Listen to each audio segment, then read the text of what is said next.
Cet article ressemble à une sorte de plaque de cuisson, mais est livré avec un couvercle de pressage unique. À quoi sert ce type spécifique de poêle avec une presse assortie? La presse suggère qu'elle est utilisée pour aplatir ou façonner les aliments pendant la cuisson. Cet ustensile de cuisine spécialisé est une poêle ou une presse à sliders. Il est conçu spécifiquement pour faire plusieurs petits steaks de hamburger, sliders, simultanément. La poêle inférieure a souvent des empreintes pour les steaks individuels. La partie supérieure est une presse, utilisée pour aplatir uniformément la viande hachée dans les sections de la poêle, assurant une cuisson uniforme et une forme constante. Cela simplifie le processus de fabrication de plusieurs sliders, souvent pour les fêtes. Trouvé dans le sol en béton d'un garage d'une maison des années 1950, ce trou de 60 cm de large est rempli de terre.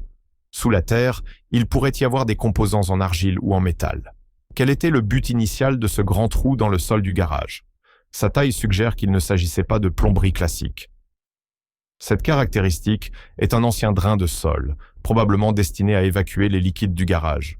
Dans les maisons du milieu du XXe siècle, les garages servaient souvent d'atelier. Des drains comme celui-ci étaient installés pour gérer l'eau du lavage des voitures, les déversements ou même la vidange de fluides automobiles comme l'huile. Des pratiques courantes avant que les réglementations environnementales ne deviennent strictes.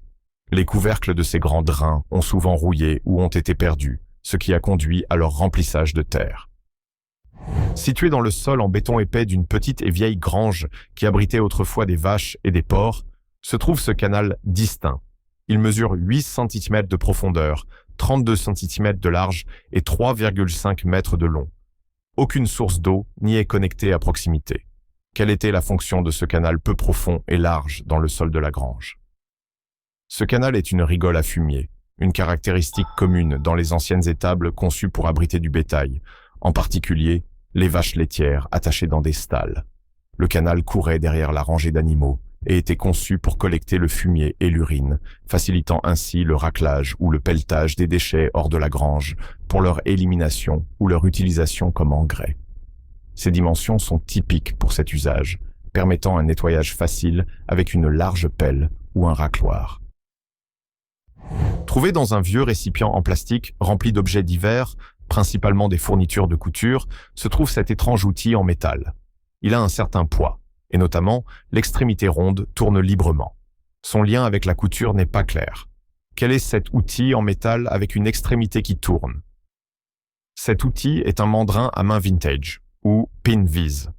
Un mandrin à main est un petit mandrin manuel, conçu pour tenir de très petits forets, des fils, des épingles ou d'autres outils minces. L'extrémité ronde qui tourne est généralement le collier utilisé pour serrer ou desserrer les mâchoires du mandrin, situé à l'extrémité opposée. Ils sont couramment utilisés dans le modélisme, la bijouterie, l'électronique et d'autres métiers nécessitant la manipulation de précision de petits composants. Ce dispositif électronique en plastique, de type stylo, est léger, mesure environ 15 cm de long et comporte un bouton et un voyant lumineux. Il est connecté via un câble à un connecteur série femelle DB9 RS202. De marque Opticon et Made in Japan, il date probablement des années 80 ou 90. Qu'est-ce que ce dispositif de type stylo avec une connexion de port série? Cet appareil est un ancien modèle de lecteur de code barre, souvent appelé douchette ou crayon lecteur. À l'époque précédant les scanners laser ou à caméra moderne, ces types de lecteurs étaient à courant. L'utilisateur faisait physiquement glisser la pointe du stylo sur le code barre. Le bouton activait probablement le mécanisme de lecture et le voyant indiquait une lecture réussie. Le connecteur DB9 RS232 était un port série standard utilisé pour connecter de tels périphériques aux ordinateurs. Trouvé sous une table de cuisine, cet ornement en poterie a environ la largeur d'un doigt et quelques centimètres de haut.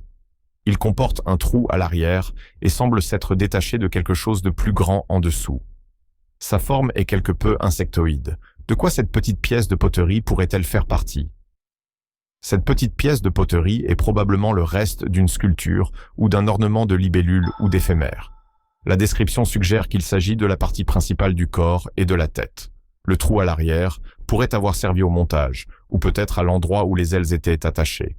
La partie qui s'est cassée en dessous pourrait avoir été l'abdomen, les pattes, ou le point où elle était fixée à une base. Les motifs d'insectes sont courants dans la décoration en poterie. Trouvé sur une plage de Salerne, en Italie, cet objet métallique léger a la forme d'un bracelet, mais est trop petit pour un poignet d'adulte. Il présente des croix d'aspect décoratif et semble fait à la main en raison d'irrégularités. Il n'est pas magnétique et pèse 52 grammes. Est-ce un bijou ou quelque chose de plus industriel? Bien qu'il ressemble à un bracelet, cet objet est une anode en zinc, du type utilisé pour la protection cathodique sacrificielle sur les arbres ou les coques de bateaux. Ces anodes sont en zinc, un métal moins noble que le matériau de l'arbre des lys. Immergé dans l'eau salée, le zinc se corrode préférentiellement, se sacrifie, protégeant les composants métalliques plus critiques. Elles ont souvent la forme de colliers pour se serrer autour des arbres et doivent être remplacées périodiquement. Reçu par un grand-père il y a des années, ce film rond est conservé dans une enveloppe intitulée « Histoire de famille ». Le propriétaire s'inquiète de la dégradation et veut savoir s'il s'agit d'audio ou de vidéo, et quel équipement est nécessaire pour le lire. De quel type de média s'agit-il probablement, compte tenu de son âge? Ce film rond est une bande audio, spécifiquement destinée à être utilisée sur un magnétophone à bobine. Avant les cassettes et les médias numériques, le reel-to-reel était un format courant pour l'enregistrement et la lecture audio, y compris les enregistrements vocaux, comme les histoires de famille. Le film est en fait une bande magnétique enroulée sur une bobine. Pour le lire, il faudrait un lecteur-enregistreur à bobine fonctionnelle. La numérisation professionnelle peut souvent préserver le contenu. Encastré dans le trottoir, cet objet métallique blanc a la forme d'une cloche, mesurant environ 60 cm de haut et 65 cm de large. À quoi sert cette structure robuste en forme de cloche, généralement près des bordures ou des coins? Elle semble conçue pour résister au choc. Cet objet est une borne en cloche, ou belle bollard. Les bornes sont de courts poteaux, utilisés pour contrôler la circulation ou protéger des structures. La particularité d'une borne en cloche est sa forme. La base large et inclinée est conçue pour que, lorsqu'une roue de véhicule la heurte, elle soit déviée vers le bas et l'extérieur, minimisant ainsi les dommages. Elles sont souvent placées au coin ou près des murs pour empêcher les véhicules de monter sur le trottoir ou de heurter les bâtiments.